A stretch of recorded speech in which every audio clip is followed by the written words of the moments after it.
For those of you familiar with Alert, you'll know it's a forum for people to share ideas and solve problems concerning human element issues in the shipping industry.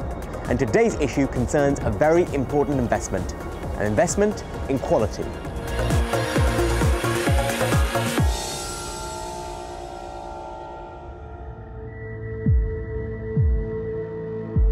Regulations to ensure safer shipping and cleaner oceans are usually brought in following a casualty, an accident involving loss of life, or one that has an impact on the environment resulting in media and public outcry.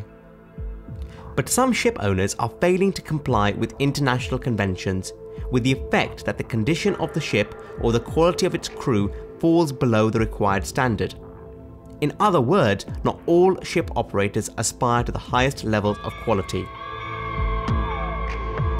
Corporate and social responsibility should mean that regulations are followed, that companies are more accountable for their actions. It should also mean that companies have a responsibility to work with their employees, their families, the local community and society as a whole to improve their quality of life. The problem is, not all ship operators share this view. Port State Control inspection reports tell us that many ship operators are a long way from the idea of a quality operation.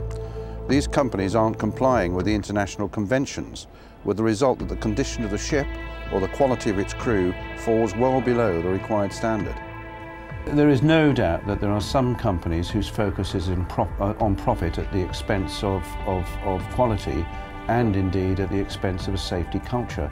Their compliance with regulations barely reaches the acceptable, particularly with respect to crew working in living conditions, safety of life at sea and indeed accident prevention. One of the challenges corporate organisations face these days is satisfying shareholders on the one hand and satisfying public and environmental bodies on the other. Now, quality organisations need to demonstrate a commitment to sustainable development through social, economic and environmental performance.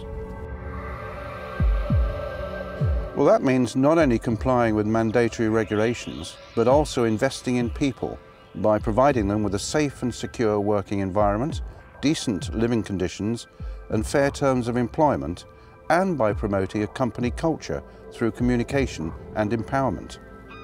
So creating a good company culture goes beyond minimum compliance with regulations or looking for the last possible dollar in profits. The employees' hearts must be won to achieve excellence. This can only be done by taking a holistic approach to the whole employer and employee relationship, and then creating a work environment that the employees enjoy working in. The other thing to bear in mind is that social performance makes commercial sense because it helps strengthen a corporate brand. Investment in training increases productivity. Training makes a seafarer far more attractive to other employers, but loyalty helps safeguard the investment and may also result in fewer grievances and claims against a company.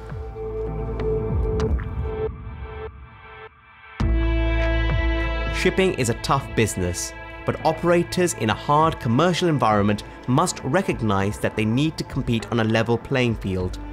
They must accept that rules are the only practical way of maintaining minimum standards and conditions. But it's also about building the company culture and building it by making that investment in quality.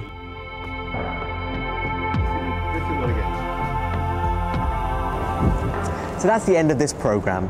If you want to read what other people have to say, including experienced marine professionals, you can access this issue by visiting the website.